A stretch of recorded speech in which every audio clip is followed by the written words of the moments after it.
Hello, everybody. Welcome. Do not adjust your screens. I know this isn't my typical Tuesday learning lunch slot, but we did have a masterclass scheduled for today, so that got cancelled, and I thought I'll just jump in since there's been quite a lot happening in the news this week. So there's quite a little bit to get through, and I don't want to keep everybody for too long. So you just, as usual, bear with me 2 seconds. I'll do my techie sharing of the screen and we'll get stuck in.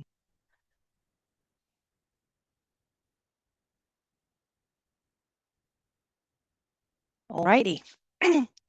So once again, good afternoon, everybody, and welcome to today's impromptu APA webinar, Late Payment Reform, what the new late payment reforms mean for accounts payable and purchase to pay leaders. My name is Kat Moy, Education Director at the Accounts Payable Association, and thank you all for joining me today. Over the last few days, we've seen significant movement following the King's speech. And now with the legislation formally progressing through Parliament, this conversation has rapidly moved from policy discussion into a live business issue. For years, late payments were often viewed as an operational inconvenience, something connected to workflows, approvals, or working capital management. But what we are now seeing is something far bigger.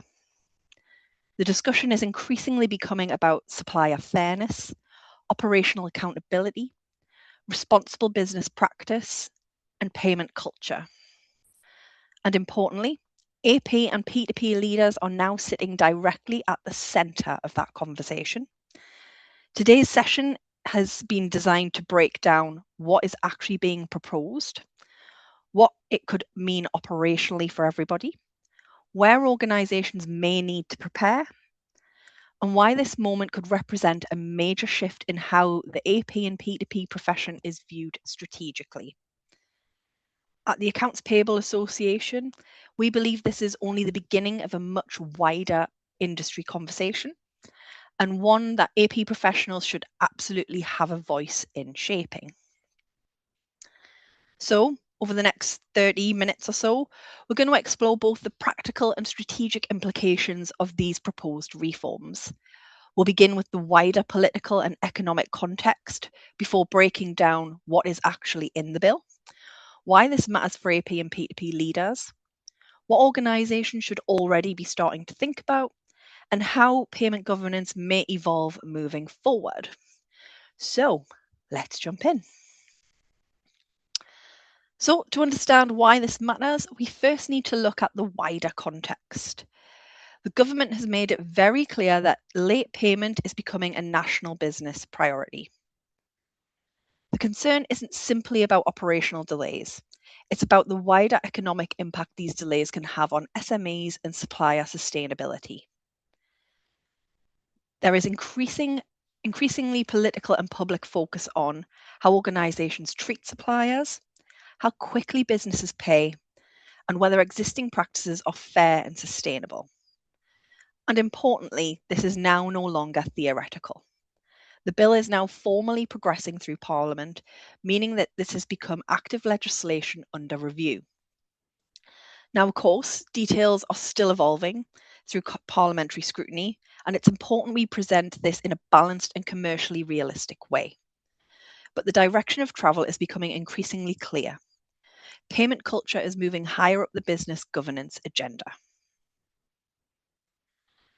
So let's spend a few minutes looking at what is actually being proposed within the legislation, because understandably, there has already been a lot of commentary, speculation, and media headlines over the last few days.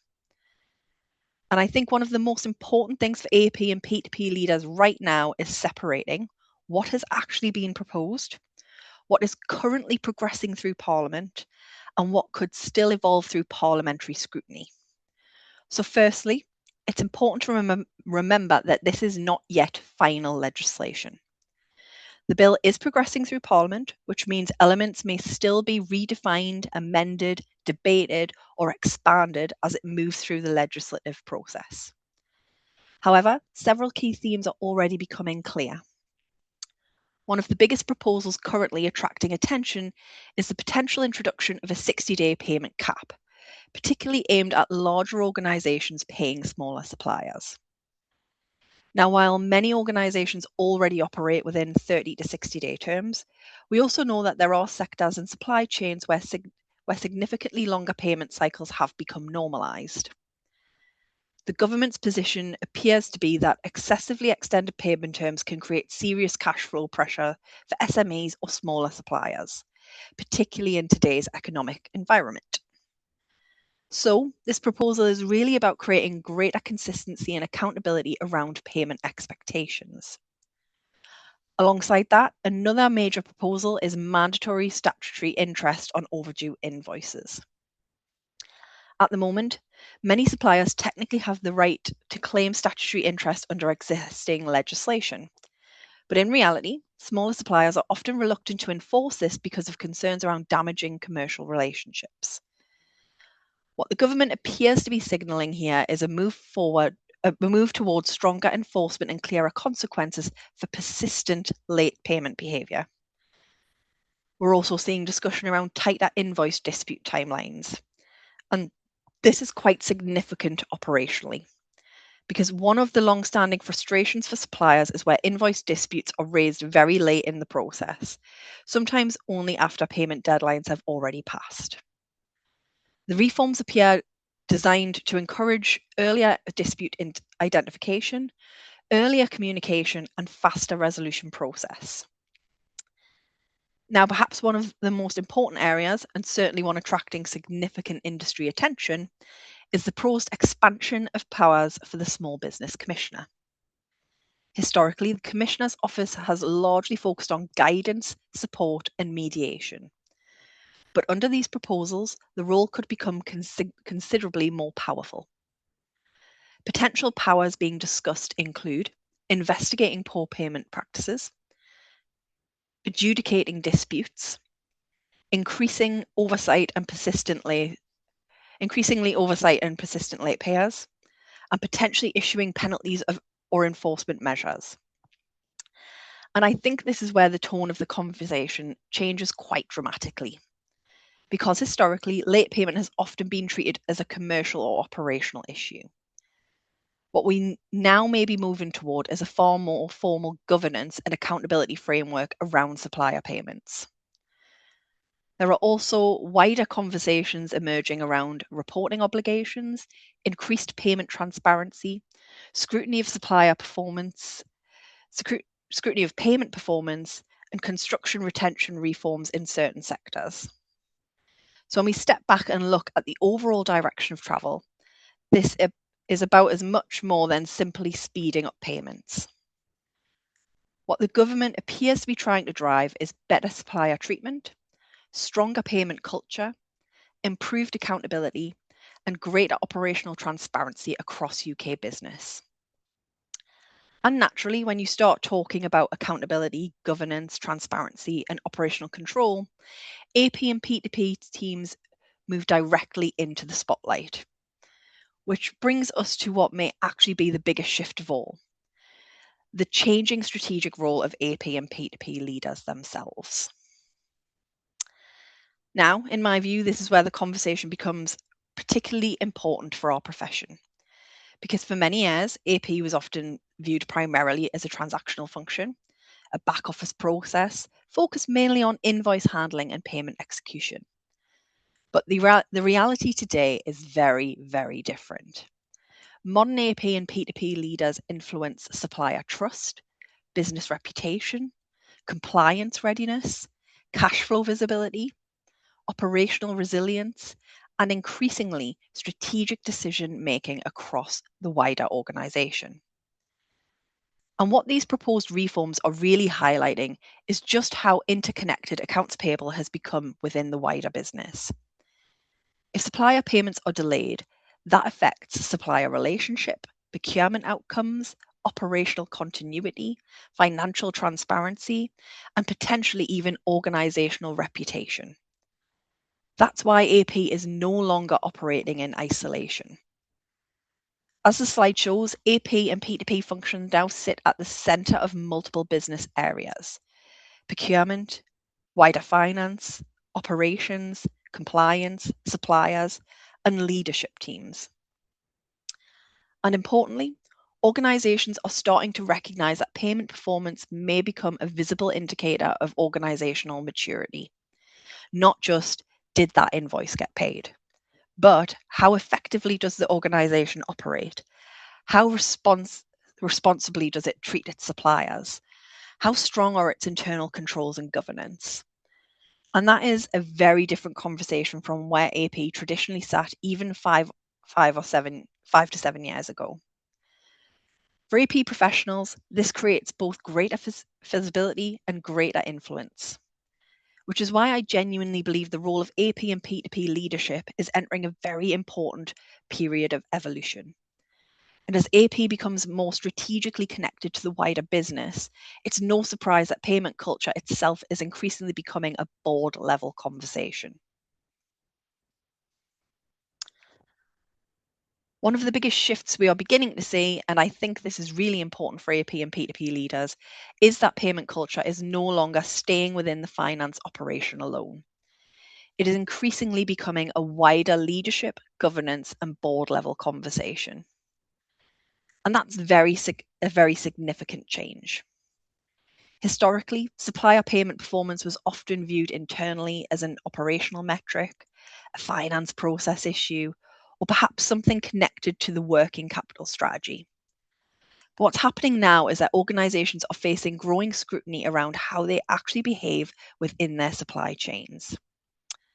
And that scrutiny is coming from multiple directions, potentially from regulators, investors, audit committees, procurement teams, suppliers themselves, and increasingly ESG and responsible business stakeholders as well. Because organizations are now being asked broader questions such as, how responsibly do we treat suppliers? How transparent are our payment practices? How operationally efficient are our internal processes? And ultimately, how aligned are our behaviors with our corporate values? And this is where payment culture becomes much more than a process issue. It becomes a reflection of organizational maturity. Now, the phrase payment culture is really important because culture is not just about policy. An organization may have perfectly reasonable payment terms written into contracts, but if approvals are delayed, disputes are managed poorly, workflows lack visibility, or suppliers struggle to get responses, then the lived supplier experience may be very different from the organization's intended policy position. And increasingly, that gap matters, particularly as transparency expectations continue to grow. Now, from an AP P2P perspective, this creates both pressure but also opportunity. Because AP teams often have visibility into operational realities that leadership teams may not immediately see. For example, recurring bottlenecks, approval delays, workflow inefficiencies, exception handling issues, supplier escalation trends, or areas where processes are creating friction. And this means AP leaders are increasingly becoming valuable contributors to wider business conversations around operational resilience, governance, supplier experience, risk management, and also process improvement. In many ways, AP teams are now acting as a bridge between finance, procurement, operations, compliance, and suppliers. And I think this is one of the most important shifts currently happening within the profession. Because the conversation is no longer simply, did the invoice get paid? It's increasingly, how effectively does the organization operate? How responsibly does it behave? How sustainable are its supplier relationships? And how mature are our internal controls and governance frameworks? And if these reforms continue progressing in the direction we're expecting, payment performance itself may increasingly become a visible indicator of organizational maturity. Not just financially, but operationally and reputationally as well. And that fundamentally changes the strategic importance of AP and P2P leadership moving forward. So, while the legislation is still evolving, there are already practical questions organizations should be asking themselves. For example, do we truly understand our payment timelines? Where are delays occurring? Do we have sufficient visibility across workflows? Are disputes identified and escalated quickly enough? And could our current processes withstand increased scrutiny? For many organizations, these reforms are likely to accelerate conversations around automation, workflow automation, reporting visibility, and supplier communication. Importantly, this is no longer solely AP's responsibility. Procurement, finance leadership, compliance, operations, and legal teams will all increasingly become stakeholders in payment governance. So again, I did say this was a very sort of quick hit of a webinar. So it's important to recognize that this conversation is much bigger than the legislation alone. What we are potentially witnessing is the beginning of a wider shift in payment governance and supplier accountability. And at the center of that shift are AP and P2P professionals. At the APA, we strongly believe that AP teams are no longer simply operational processing functions. They are increasingly central to how organizations demonstrate fairness, accountability, operational maturity, and trust within the wider economy. And the organizations that respond strongest to these reforms will likely be the ones that embrace payment culture as part of responsible business practice, not simply as a compliance requirement. So the natural question becomes, what should we actually be doing next? And while the legislation may still evolve, there are already several practical areas businesses can begin focusing on immediately. Firstly, organizations should review their payment performance metrics. Do we genuinely understand average payment timelines, the approval delays, dispute trends, and where operational bottlenecks are existing? Secondly, this is a good opportunity to assess supplier communication processes, because often supplier frustration is not caused solely by payment delays, it's caused by lack of visibility, slow responses, or unclear escalation routes. Another important area is workflow visibility and reporting. As scrutiny around payment practices increases, organizations need greater confidence in their operational data, audit trails, and governance reporting. Cross-functional collaboration will also become increasingly important. Payments are no longer simply an AP issue. Finance leadership, procurement, operations, compliance, legal, and technology teams will all likely play a role in how organizations respond moving forward. And ultimately, the organizations that respond strongest to these reforms will likely be the ones that view payment culture as part of a wider operational excellence and responsible business practice, rather than simply as a compliance exercise. Because this conversation really is about trust, resilience, accountability, and long-term supplier relationships.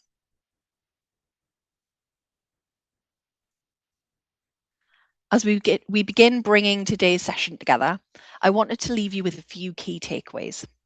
Firstly, payment governance is clearly changing. Supplier payment practices are moving much higher up the business agenda, and this is increasingly becoming a conversation around accountability, transparency, and organizational responsibility. Secondly, the role of AP and P2P leadership is evolving rapidly.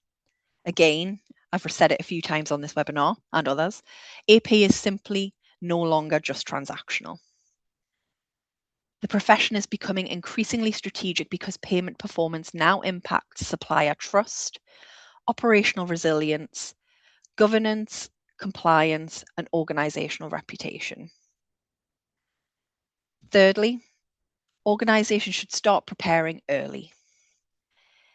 Even while the legislation continues progressing through Parliament, this is absolutely the right time to begin reviewing workflows, approval structures, visibility, escalation management, and supplier communication processes. Because organizations that prepare early are likely to adapt far more effectively than those waiting for regulation to become finalized. Another important takeaway is that this will not sit solely within accounts payable. Again, procurement, finance leadership, operations, legal, compliance, and technology teams will all increasingly become part of the conversation around payment governance. And finally, perhaps the biggest takeaway of all, payment culture matters.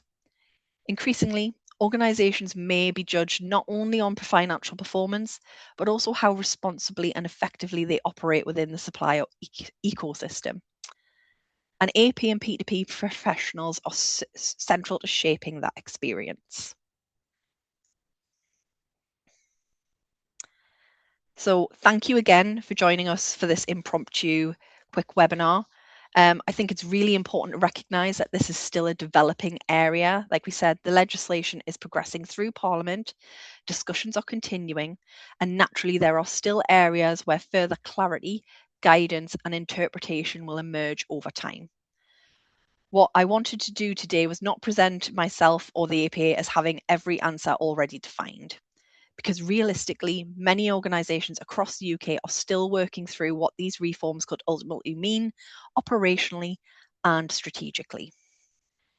Instead, today's session has really been about understanding the direction of travel, recognising the growing importance of payment governance, and starting the conversation around what AP and P2P leaders should be thinking about now. And I think one thing is already very, very clear, and I might be biased, but the role of AP and P2P professionals is becoming increasingly important within the wider discussion around supplier fairness, operational accountability, and responsible business practice.